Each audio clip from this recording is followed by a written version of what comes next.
C'est une question qu'on se pose assez fréquemment depuis le début de la guerre en Ukraine. De quel côté penche Elon Musk, le multimilliardaire? On le disait, fervent défenseur de l'Ukraine au début du conflit, puis il s'est ensuite montré très complaisant vis-à-vis de la Russie et sa dernière déclaration en date interroge.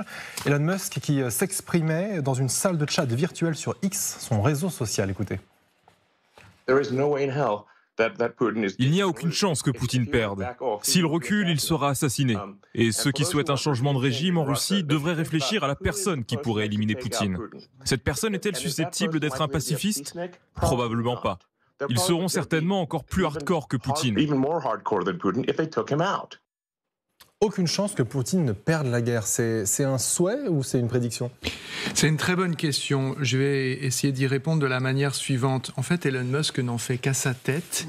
Et ça, c'est une réponse qui plaît aux Russes et qui forcément déplaît aux Ukrainiens. C'est-à-dire qu'il n'est clairement pas résolument pro-ukrainien ou favorable. Il n'est pas aligné. Exactement. Et donc, Elon Musk a, si vous voulez, deux boussoles, je dirais, c'est-à-dire ses intérêts personnels, profondément financiers. C'est un entrepreneur.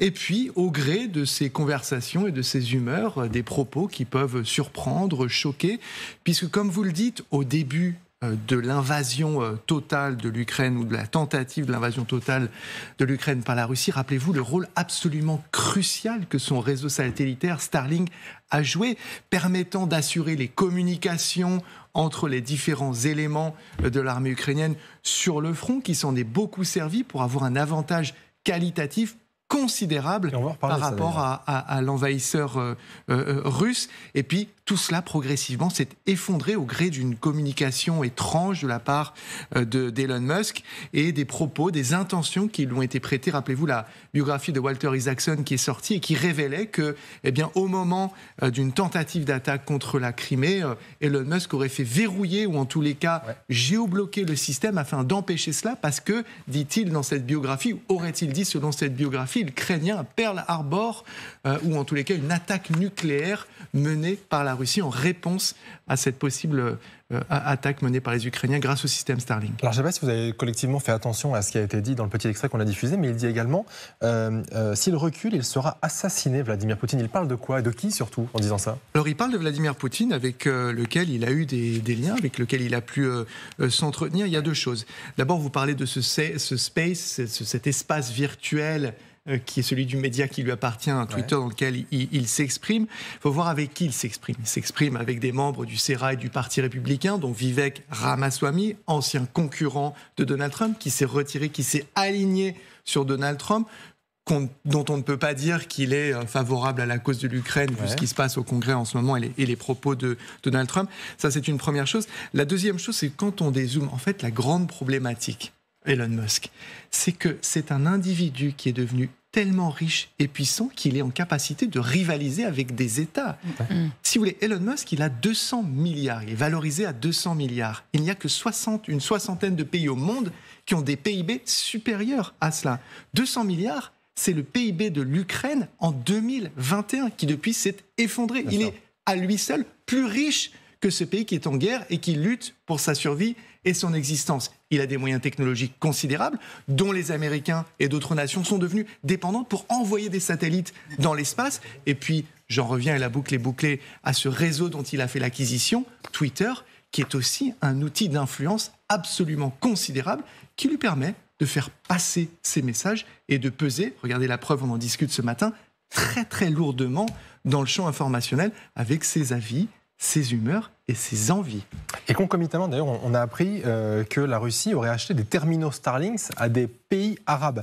C'est ce que nous disent les renseignements ukrainiens. En tout cas, Starlink, donc société de satellites d'Elon Musk, on l'a dit, exploitée par SpaceX.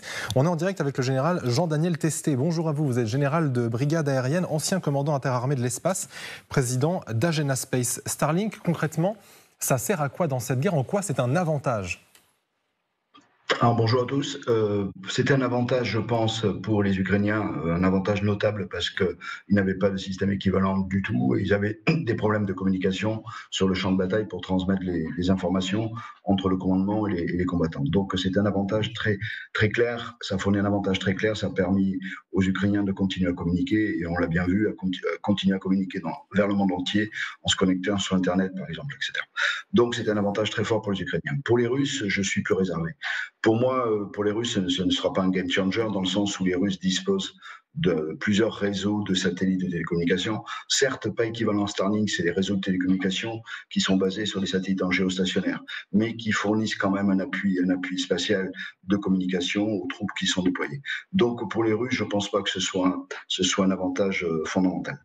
Alors évidemment, on a appris par les renseignements ukrainiens que des terminaux auraient été achetés par des pays arabes, on ne sait pas lesquels. Après, Starlink a nié, Elon Musk a nié en disant, je cite, à notre connaissance, aucun Starlink n'a été vendu directement ou indirectement à la Russie.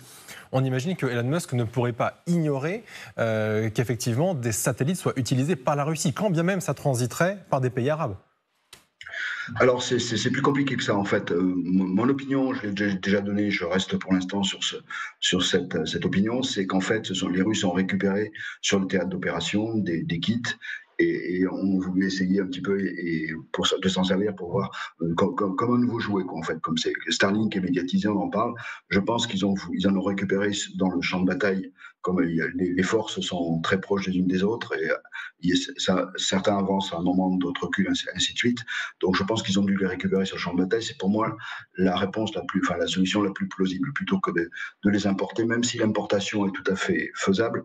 Aujourd'hui, vous comme moi, nous pouvons acheter des kits Starlink sur le marché. Il y a des revendeurs un peu partout dans le monde.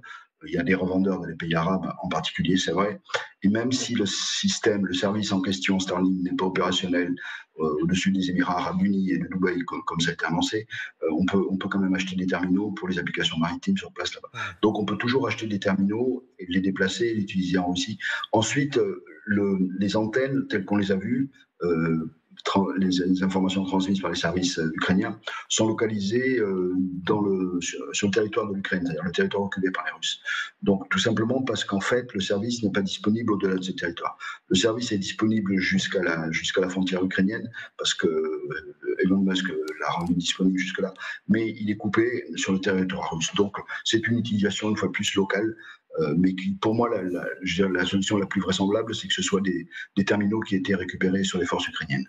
Merci beaucoup, Général, d'avoir été avec nous en direct ce matin. Gallagher, quand même, ça veut dire que si jamais ils fournissent ces technologies à la Russie et qu'il les fournit aussi à l'Ukraine, c'est simplement qu'il a, j'allais presque dire, ni foi ni loi. Lui, tout ce qui l'intéresse, c'est de vendre ces technologies et donc de faire de l'argent. En ça, c'est assez logique.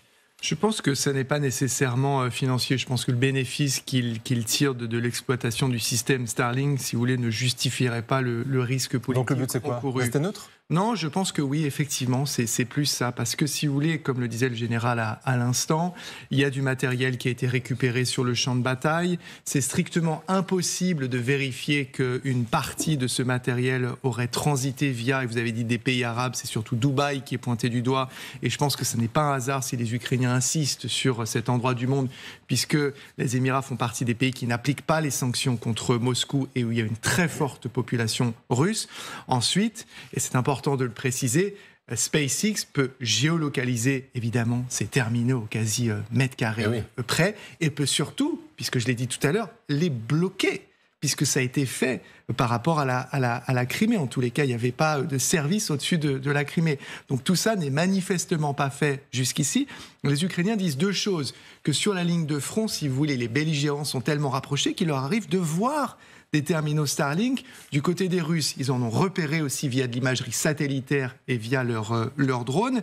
Et puis, il y a toute cette question, si vous voulez, que vous avez posée, c'est-à-dire pourquoi est-ce que Elon Musk ne demande pas à SpaceX, effectivement, de bloquer cela, cet emploi, par les Russes.